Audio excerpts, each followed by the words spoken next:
In this video, I want to have a look at linear graphs. So a relation is linear if its graph is a straight line. So one of the easiest ways to graph a straight line is to find the x and y intercepts. So if we have a look at our number plane, oops, it's not very straight. That's our x-axis and this is our y-axis. If we want to find the x-intercept, so that's where it crosses this line, any point on this x-axis is going to have a y-coordinate of 0 because it hasn't moved up or down at all. So that's why we'll substitute that in to find our x-intercept. And the same thing works if we're trying to find our y-intercept. Any point along that line will have an x-coordinate of 0, so we'll substitute in x equals 0 to find the y-intercept. Now that works because if we then know that our point passes through this one and this one, for example, then we can join those together to make our straight line. And you guys would obviously do this with a ruler and it works a lot better than on my tablet. Okay, so our first example, we've got the equation y equals 2x plus 8. So we want to find the x and y intercepts and then graph that curve, that line. So if we want to find the y-intercept first, it doesn't matter which order you do it in, then we're going to put in x equals 0. So we'd end up with y equals 2 times 0 plus 8, which would just give us 8. So that means that our y-intercept is y equals 8. To find our x-intercept, we're going to substitute in y equals 0. So we'd have 0 is equal to 2x plus 8. We'd have to get this 8 on the other side, so we'd subtract that. We'd end up with minus 8 is equal to 2x. And then we'll divide both sides by 2. So we'd end up with x is equal to minus 4. So that's just flipping it around as well. So there are our two intercepts now. Now, again, using a ruler, but I can't on mine. You've got your two axes, you've got your x, and you've got your y. So you guys have got little grids in your book as well, so you'd make this to scale. But for example, x minus 4, if we had that there, then y equals 8 would be up here somewhere. And our line is going to pass through those 2 points. So the line y equals 2x plus 8 is going to pass down here like this. All right, let's have a look at a second example. For this example, we've got the equation 2x minus 5y plus 10 is equal to 0. So we'll find our two intercepts again. The y-intercept, we're going to substitute in x equals 0.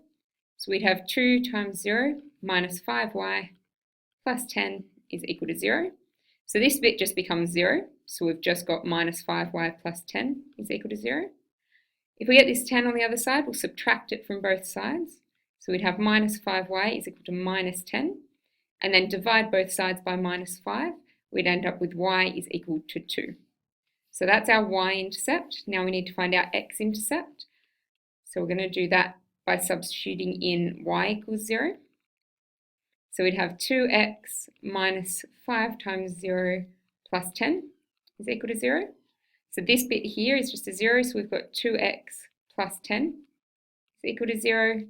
Move the 10 over to the other side, so we'll subtract it. And then divide both sides by 2. We'd end up with x equals minus 5. So that's our x-intercept then. So then you're going to draw up your axes. That's our x, that's our y. And then we put in our two intercepts and join them together. So x equals minus 5 will be over here somewhere. And y equals 2 will be somewhere about there. And then we're going to join them together in a straight line. All right, perfect. Let's have a look at one more example. In this example, we've got the equation x plus 4y is equal to 0. So let's start off doing the same thing. Oops, sorry. If we want to find our y-intercept, we're going to put in x equals 0. So it would be 0 plus 4y is equal to 0, which would mean that 4y is equal to 0. And if we divide both sides by 4, we'll just get y equals 0. If we do the same thing to find the x-intercept, we're going to substitute in y equals 0. We'd have x plus 4 times 0 is equal to 0, which just means that x is equal to 0 because this whole thing is 0. So we're getting a whole lot of zeros everywhere. If we now try and graph that, we've got our two axes. If we've got a y-intercept of 0, that's going to go right here, and an x-intercept of 0 goes there as well. So now in this example, it's a bit different to the others because we've only got one point. So we don't know which direction our line's going at all. So what we've got to do then is we're just going to pick a value for x or for y, doesn't matter which one, doesn't matter what number you pick either. I'm going to substitute it in and find the other value. So usually 1 is a pretty nice number, but it doesn't matter what you pick, like I said. So let's go sub y equals 1 into our equation. So it doesn't have to be that number, it doesn't have to be y, it could be x, but that's just what I've picked. So then we would have x plus 4 times 1 is equal to 0.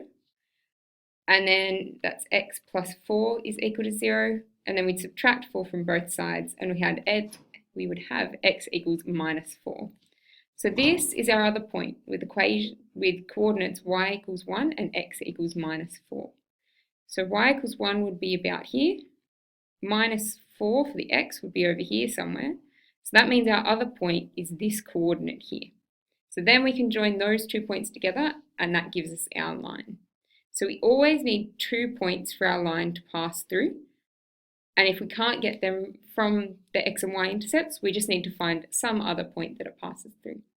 All right, so those are a few examples of linear graphs.